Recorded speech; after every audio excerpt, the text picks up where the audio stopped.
घटना आहे शिवाजीची. शिवाजी बंडा शिंदे, वय वर्ष 47. वडगाव गावातला एक शांत, साधा आणि मेहनती शेतकरी. गावातील लोक त्याला शिवादादा म्हणून ओळखायचे. कुणी अडचणीत असो तर तो हक्कानं धावून जायचा.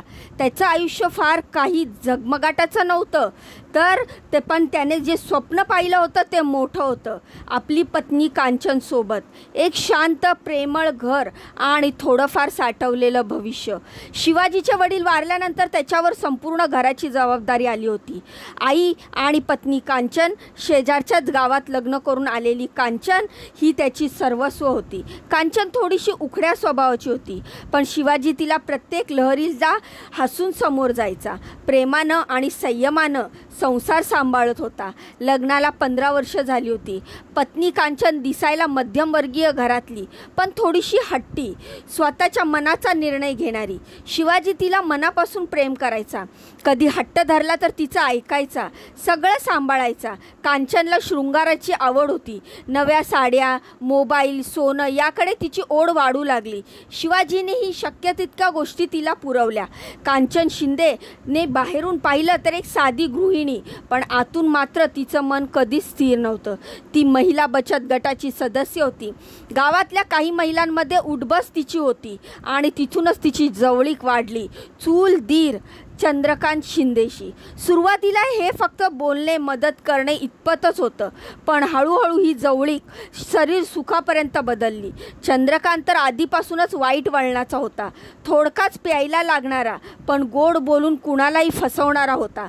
कांचन आणि चंद्रकांतनं महिला बचत गटाकडून पैसे काढले होते, जे वेळेत परत न करता त्यांनी खाजगी खर्चामध्ये उधळले. हे शिवाजीच्या लक्षात आलं आणि तो सतत दोघांना प्रश्न विचारू लागला. त्यामुळे घरामध्ये वाद वाढले, पण शिवाजीला काहीही पत्नीवर संशय घ्यावा वाटला नाही. उलट तो चंद्रकांतवरच राग काढायचा. गावातल्या अनेक महिलांनी ती मार्गदर्शनही करायची. हळूहळू तिची उठबस चंद्रकांत शिंदेशी वाढू लागली. चुलत दीर, वयाने काही वर्षांनी लहान पण गोड बोलणारा. तो बेरोजगार होता, पण गावात हुशार माणूस म्हणून ओळखला जायचा.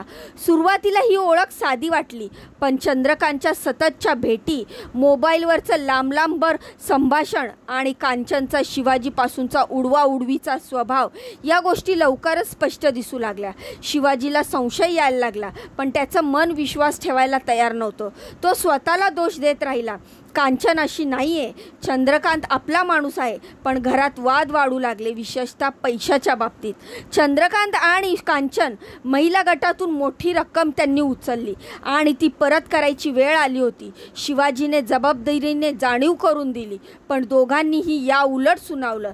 एका वादात कांचनने थेट म्हटलं, तुला काही कळत नाही, तू फक्त अडथळा आहेस.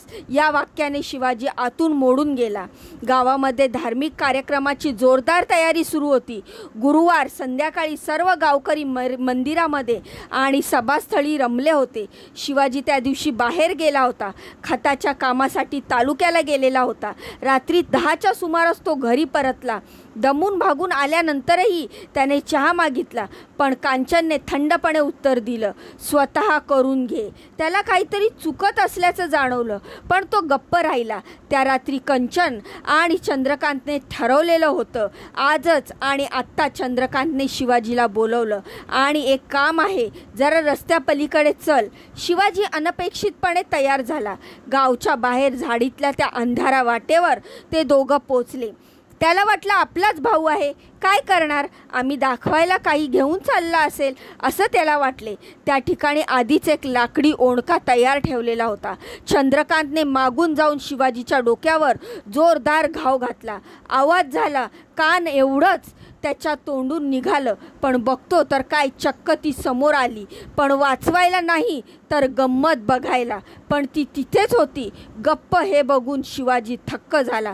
दुसरा घाव डोक्यावर पडला आणि मग चेहऱ्यावर डोक्यावर शिवाजी जमिनीवर पडला रक्ताच्या थारोळ्यामध्ये. शिवाजी जमिनीवर पडला रक्ताच्या थारोळ्यात आणि त्याच्या शरीरात अजून थोडी हालचाल होती. पण कांचन पुढे आली आणि तिनं स्वतः ओंडका उचलून आणखीन एक घाव शिवाजीच्या डोक्यावर घातला. त्यांनी ठरवलेलंच होतं की ओळखू येऊ नये म्हणून चेहरा विद्रूप केला आणि हे एकही क्षण त्याला मागे वळून पाहावं असं सुद्धा तिला वाटलं नाही. अजिबात तो तिला पती असल्याची जाणीव सुद्धा झाली नाही.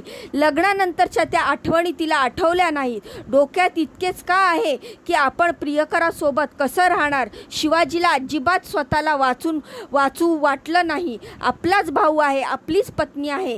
त्यांनी उलट प्रहार केलाच नाही.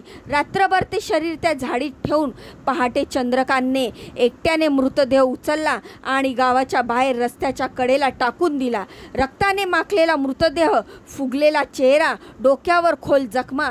सकाळ झाली आणि गावकरी आपापल्या कामाला निघाले. अचानक एकाचं लक्ष गेलं. हे दृश्य पाहून शेतकऱ्याने ओरडून गाव गोळा केलं. पोलीस आले. सुरुवातीला वाटलं अपघात, पण शरीराची स्थिती पाहून लगेच फौजदार सचिन पाटीलला संशय आला. गावकऱ्यांकडून माहिती घेतली गेली. शिवाजीला शेवटचं कोणासोबत होता?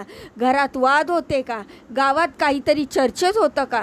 एका वृद्धानं सांगितलं तो चंद्रकांतच्या सोबत दिसला होता. दुसऱ्याने सांगितलं बायकोशी काहीतरी त्याचं बिनसलं होतं. पोलिसांनी चंद्रकांतला बोलवलं. उत्तर अलीकडे पलीकडे होत होतं, पण कांचनला बोलवण्यात आलं. पोलिसांनी थेट प्रश्न विचारले, तुमच्या पतीच्या मृत्यूला तुम्ही जबाबदार आहात का? ती गोंधळली. चंद्रकांतला तपासासाठी बोलवलं. सुरुवातीला उडवाउडीची उत्तरं दिली, पण जशा खाक्या दाखवल्या तसं त्यांनी पण चंद्रकांतने थेट कबुली दिली. तेव्हा तिच्या डोळ्यातून अश्रू आले, पण त्या अश्रूमध्ये अपराधाची लज्जा नव्हती तर भीती होती. आज कांचन आणि चंद्रकांत पोलिसांच्या ताब्यात आहे. गुन्हा दाखल झालाय. गावात सगळीकडे चर्चेचं वावट आहे. शिवाजीची वृद्ध आई रडत बसलेली आहे.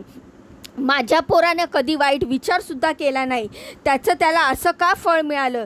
शिवाजीचा खून फक्त एका व्यक्तीचा अंत नव्हता, तो एका पतीच्या प्रेमाचा, विश्वासाचा आणि एका कुटुंबाच्या आधाराचा अंत होता.